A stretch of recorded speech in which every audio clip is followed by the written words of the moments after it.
I'm delighted to welcome our guest today, Kaya Jones. Kaya is known for being a singer and artist. She rose to fame in the Pussycat Dolls, but she has since become a Christian music artist. She's known for dedicating her songs to Jesus. So, Kaya, thanks for joining me. Thank you for having me, Danielle. I'm super excited to be with you. Oh my gosh. Well, it's always so much fun. We had such a great time being on Women for Trump together, traveling and getting to speak to so many people around the country. How have you kind of been doing ever since 2016 and 2020? I've been, God is good. I definitely was shocked, like the rest of the country and world, at 2020. Since then, I just put my faith in God. It was just very disheartening to watch what we saw happen. And I went into Hebrew Bible school and went into ministry. I felt that, if we're where we were at the moment, we really needed God. So it was my then biggest call thus far in my career to really focus on and getting the messaging of the gospel of Jesus Christ out to the world, and definitely to a lot of American families that just felt defeat on the highest level.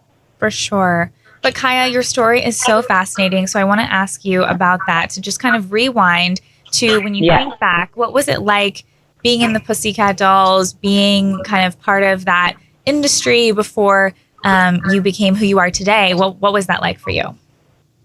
Well, it was really rewarding. I mean, when it initially happened, like all I wanted as a little girl was to perform.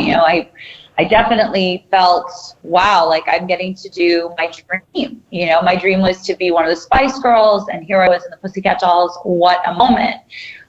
What I didn't kind of prepare myself for was truly the disgusting, sickening industry that has become very now exposed. I was not prepared for that.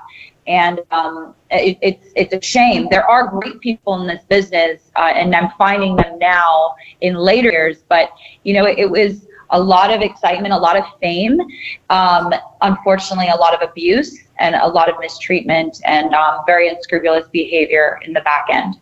Yeah. And before you got into that, I'm sure you wanted to focus on the singing and weren't maybe aware of that. So you found yourself in kind of that situation.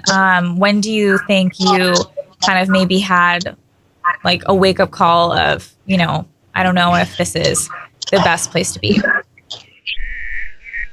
Truly, I'll never forget the moment. It was a moment. We were performing at Divas Live at MGM Grand Garden Arena in Las Vegas. It was going, out to 30 million households around the globe. And it was a packed house of 23,000 people. And there were two little girls in the front row. And Patty was wailing on stage, and me and one of the other members of the group, we were to enter from the audience when the rest of the girls were coming up on a riser. And there were two little girls in the front row, and they just went, "Oh, she's a Pussycat Doll." They had to have been no more than, 4 and maybe 6 or 7 years old. And it just made me feel gutted, because at the time I was going through a forced abortion. At the time I did not want anyone, I didn't want to be me. So a little girl wanting to grow up to be me in that moment was just very disheartening. And I knew in that moment that I had a responsibility, and that I couldn't do that any longer, that I needed a way out. Certainly I was not a good role model for young women. Wow, that is really just so inspiring, because I think so many people in that situation may not take a step back and think, let me try to change things and sing about other things. Do you think a lot of the women who are in those situations and experience that, I'm sure that they might feel similarly. They might feel like they don't like the situation they're in. They don't like feeling forced, like you mentioned, forced abortion, maybe forced relationships, things like that. Do you think it's just becomes so hard to leave the situation? Just kind of the higher you get, the more entrenched it becomes? Yes. I can actually confirm 100% you are spot on the money. I still talk to a lot of women that are very well known, some of them very popular currently, that have conveyed to me that they're not as strong as me. I'm not as strong as you, Kaya. I don't know how I'm going to pay my bills if they take, my platform away from me, and they feel as though they will lose everything, because that is what you are. You are essentially, and I use the description, Britney Spears has also used this description of feeling prostituted in a way, human trafficked in a way.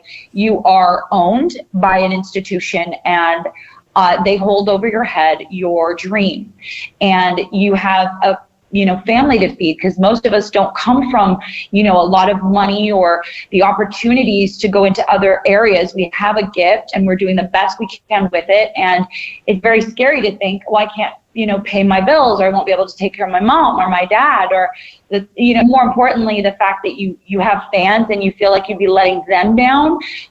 It's really sad that it's become that way, but I do believe we're going to see a shift. I think God is doing a mighty work, which is why exposing is happening now. And you're going to hear more. And it's going to shock the world when people start to understand this is very strategic. It's messaged to the children, and to get children sexualized very early. And that's strategically done. It's very much so they're thankful.